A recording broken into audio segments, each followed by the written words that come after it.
علیکم ورحمت الله وبرکاته. مفتي صاحب، اول خو تاسو ډیر اپریشیټ کوم چې دونه ښکلی کار او د امت خدمت تاسو په دې آنلاین طریقه باندې راغستی او د سوشل میډیا نه یو د دین کار او د دین محنت ورسره کوئ او خلکو ته مسایل او د سوالونو جوابونه ورکوئ. نن سبا دور کې زما دا سوال دی چې اول خو الله پاک زموږ نه دې راضي شي، دا وبا راغلې، الله پاک ناراضه دی. ډېر والدین داسې ما خپل فیملیز کې وکته، خپل والدین چې سحر جمع کله ټیم شي نو دې لکه وایي چې مزې خطره ده. د وبا دور کې خو وایي د دې سره د دې نه بغیر هم چې کومه د سحر جمع په دې کې وایي، یا بعضې ما داسې ډېر کمپنیز وکته چې هغې کې د مونځ او هغې کې د عبادت چې کوم د جمع ټیم یې د هغه اهتمام نه کېږي او مسلمانان خپل امت د هغې چې کوم دی د جمع هغه ټیم او داسې د هر څه نه وي. نو دې باره کې زه تاسو نه سوال کوم چې د جمع باره کې زموږ رسول الله زموږ الله کم حکم ورکړی موږ هغه ومنو یا موږ د دې بوس یا موږ د والدین موږ د چا ومنو؟ دې باره کې تاسو زموږ رهنمایي وکړئ. السلام علیکم ورحمت الله تعالی وبرکاته. دوستانو د واتساپ ته لارې چې تاسو کوم ویډیوز راځي او په هغې کې تاسو خپل سوالات موږ سره شریک کړي وي، کوشش به کوو چونکې ویډیوز وغیره ډېر زیات وي نو هر چا له به نمبر په نمبر باندې موقع به راځي جوابات به ورکوو. تاسو چې کومه اوس ویډیو وکته نو په هغې کې واقعي یو ډېر بنیادي سوال شوی و او سوال لکه څنګه تاسو واورېدو چې زه سحر کې کله هم جمع ته ځم نو کله راته مور غوسه شي، کله راته پلار غوسه شي چې جمع له تګ نه دی پکار، حالات برابر نه دي. او یوازې اوس د کرونا وایرس د وجې نه دا سوال دی مخکې نه کوي چې حالات لا برابر اوسه مسله نه وه، خو لیکن مور و پلار ما جمع نه کله کله منې کوي چې کور کې مونځ کوه. نو دې وخت کې جمع له تګ پکار دی او که نه د مور و پلار خبره منل پکار ده. یو بنیادي سوال دی چې په دې کې مونږ ډېر اهم څیزونه حل کیدی شي. زه دې په جواب کې د بخاري شریف حدیث په حوالې سره چې په مختلفو الفاظو باندې امام بخاري رحمه الله تعالی په خپل سند سره نقل کړی دی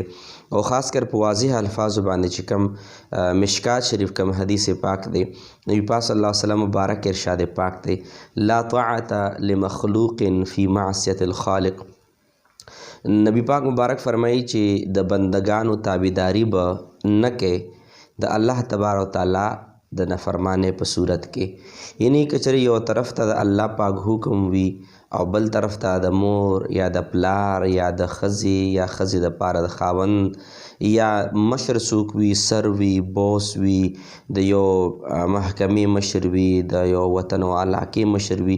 هغې حکم داسې وي چې د الله تبارک وتعالی د حکم خلاف باندې وي. نبی پاک مبارک واضح فرمایي لا طاعة لمخلوق فی معصیة الخالق. د بندگانو په دې وخت کې تابعداري نشي، د مخلوق تابعداري په دې وخت کې نه ده پکار بلکې د خالق او د رب ذوالجلال تابعداري پکار ده. نو دغې حدیث نه معلومه دا شوه چې کوم ملګري رالیږلې وه ویډیو چې تاسو ته چې کوم سحر کې د جمع پابندي مور او پلار در باندې کوي نو په دې وخت کې د مور او پلار منل نه دي پکار، ځکه چې دین اسلام دا وایي چې مونځ په جمع سره کول پکار دي، د مونځ پابندۍ باندې کول پکار دي. نو په دغې پابندۍ کې د اسلام حکم دی چې تاسو پابندي کوئ، د مور او د پلار که چېرې دې وخت کې نافرماني وشي نو په دې وخت کې دغه زوی ګناهګار نه دی. اوس خو حالات داسې دي، خو په نارمل جنرالي مثلا یو بل مثال به زه دغې سوال سره ملګری کوم چې مثلا یو کس دی او سر ورته وایي، بوس ورته وایي، د محکمې یو افسر ورته وایي چې دا کار په دغې طریقې باندې په دروغو باندې دا کار سر ته ورسوه، او یو طرف ته د الله پاک حکم دی چې لعنت الله علی الکاذبین، دروغجنو باندې د الله پاک لعنت دی. او نبی پاک مبارک سخت الفاظو باندې دروغو نه منع فرمایلی ده. یو طرف ته د بوس تابعداري ده، بل طرف ته د الله پاک او د رسول پاک تابعداري ده. نو په دې وخت کې به د خپل بوس تابعداري به نه کوي، خپل سر او د افسر تابعداري به نه کوي، ځکه اگر چې خفه کېږي ځا الله دې خوشحاله کړي، خو لیکن د مخلوق په خوشحالۍ کې چې کله رب العالمین خفه کېږي، نبی پاک خفه کېږي، نو بندگان به انسان نه خوشحالوي بلکې مونږ ستاسو پریورټي به دا وي، توجه به دا وي چې چې موږ د رب العالمین تابعداري وکړو، رب العالمین خوشحاله کړو. دوستانو کم نمبر تاسو واتساپ په لار باندې د تاسو کم واتساپ نمبر وینئ د سکرین باندې، په دې باندې تاسو خپل ویډیوګانې موږ سره شریکولی شئ. لکه څنګه ملګري ته جواب میلاو شو دارنګه به تاسو ته هم جواب میلاویږي. خو یو گزارش به زه ضرور کوم، هغه دا چې که چېرې ستاسو د ویډیوز جوابات لږ لیټ میلاو شول د مصروفیاتو وجې نه بار بار موقع نه میلاویږي ویډیو جوړېدو ته، جواب ورکولو ته، خو لیکن کم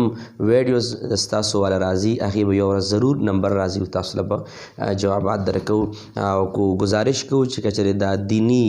کم کاوش و محنت شروع دی نو تاسو کوشش وکړئ زمونږ دا پیج سبسکرایب کړئ، دا چینل سبسکرایب کړئ او د بیل بټن هم دباو کړئ او خپلو ملګرو دوستانو سره دې خبرې شیر کړئ د دې دپاره چې د دین اسلام پیغام عام شي، کور کور ته ورسي، جومات جومات ته ورسي، زړونو زړونو ته ورسي، کمرو کمرو ته ورسي. الله پاک د موږ له عمل کو توفیق نصیب فرمایي. السلام علیکم ورحمت الله.